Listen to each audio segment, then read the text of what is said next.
la veuve maudite qui a nourri tout le village sans farine. Dans le village de Ngoma, on disait qu'aucune jarre ne restait vide par hasard. Pourtant, celle de Maya sonnait creux, jour et nuit. Maya était veuve depuis 3 saisons. Son mari, Tamba, pêcheur courageux, n'était jamais revenu du fleuve. Depuis, les langues s'étaient déliées, elle a la poisse. Sa maison attire le malheur. Maya n'avait que sa petite fille, Yélé, et une jarre d'argile fendue. Pas de farine, pas de mil, pas de manioc. Le soir, elle frottait la jarre comme on prie une bénédiction. Un jour de grande famine, les chefs du village annoncèrent « Chacun compte ses réserves, personne n'aide personne ». Les regards évitaient Maya.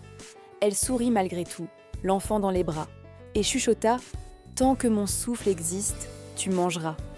Cette nuit-là, un vent chargé de cendres passa au-dessus des toits. Maya fit bouillir de l'eau pour tromper la faim. Au fond de la marmite, une odeur douce monta comme de la pâte chaude. Elle remua, un nuage blanc remonta à la surface. De la farine? Elle crut rêver. Elle versa la pâte sur une pierre chaude. Une galette dorée apparut, parfumant toute la cour. Yélé mangea, Maya pleura. Au matin, la jarre était encore vide, mais la marmite, elle, gardait le mystère. Le lendemain, Maya répéta le geste. Eau, feu, patience. Et le miracle recommença. Une pâte blanche, lisse, suffisante pour 2 galettes. Elle en donna une à la vieille Kado, maigre comme un bâton. « Qui t'a fourni la farine ?» demanda Kado méfiante. « Personne, la marmite. » Kado recula, fit un signe contre le mauvais œil. « Garde ça pour toi, Maya. Les gens ont peur de ce qu'ils ne comprennent pas. » Mais la rumeur courut plus vite que El Harmattan. La veuve a de la farine sans grain. Certains disaient « sorcière », d'autres « bénie ». Maya, elle, cuisinait sans expliquer. Chaque soir, la marmite offrait juste assez de pâtes. Jamais plus, jamais moins. Une nuit, Maya rêva de Tamba, debout sur l'eau, lui tendant un filet de lumière. Ne crains pas, Maya, nourris, et ne vends pas. Au réveil, elle sut que ce don n'était pas pour s'enrichir. Mais au marché, la jalousie se tissa comme une toile. Les coépouses, les commerçantes, les jeunes au ventre vide, tous regardaient la veuve avec des yeux d'épine.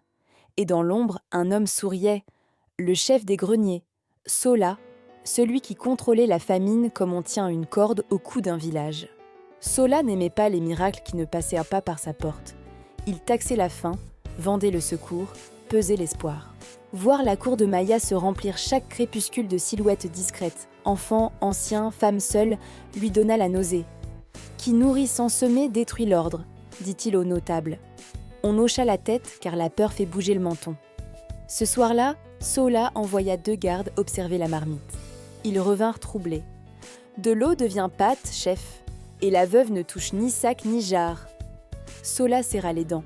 « Alors c'est de la sorcellerie, et la sorcellerie, c'est à moi de l'éteindre. » Il annonça une inspection publique. « Demain, nous vérifierons. » Maya trembla, Yélé se colla à sa jupe. La vieille Kado murmura « Si c'est bénédiction, le mal ne l'éteindra pas, mais tiens ta parole, ne vends pas. » Au soir, Maya alluma le feu. Le village entier semblait retenir son souffle. Elle versa l'eau, rien. Elle remua, encore, rien. Elle pria, une larme dans la marmite. Alors, un parfum monta, la pâte naquit, mais plus claire, plus fragile, comme une lueur près de s'éteindre. Maya comprit. Le miracle obéissait au cœur, pas aux foules. Le matin, Sola débarqua avec tambour et notables. « Veuve Maya, montre ton prodige !» Une foule entoura la cour. Maya s'agenouilla, Yélé derrière elle. « Je ne commande pas, dit-elle. Je demande. » Elle fit le feu, versa l'eau, remua. Rien. Les murmures devinrent des crocs. « Mensonge ! Comédienne !» Sola leva la main. « Qu'on fouille sa case !» On bouscula la jarre fendue, on renversa les calebasses. Sous le lit, un petit sac de toile apparut, un sac que Maya n'avait jamais vu. On l'ouvrit. De la farine. Sorcière menteuse. La foule rugit. Maya sentit le monde se dérober. Yélé cria « Maman, non !» La vieille Kado se plaça devant elle. « On a glissé ce sac. Je l'ai vu, hier soir, une ombre entrer. » Sola sourit froidement. « Des ombres, Kado, nous en avons tous. Liées à la faim, la sorcellerie devient crime. » Il fit un signe. « Qu'on l'emmène. » C'est alors que le tambour du chef des ancêtres résonna, grave, coupant le tumulte.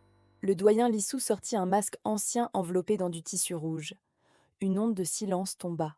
Quand la parole ment, que l'esprit juge. Aujourd'hui, nous convoquons le masque. Le masque sacré fut posé sur un autel d'argile. Lissou parla d'une voix qui sentait la poussière et la pluie.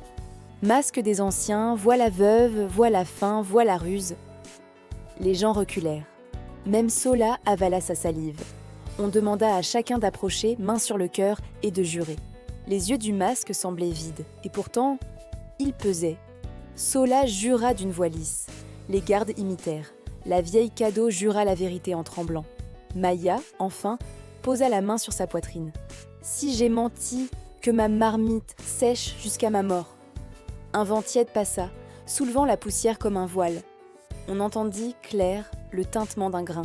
Mais aucun sac ne vibrait. Lissou pencha la tête. Le masque demande qu'on refasse le geste. Maya ralluma le feu. L'eau chanta, le village regardait, un seul œil. Sola ricana. Et puis, l'odeur arriva, forte, dense, incontestable. La pâte monta comme une marée.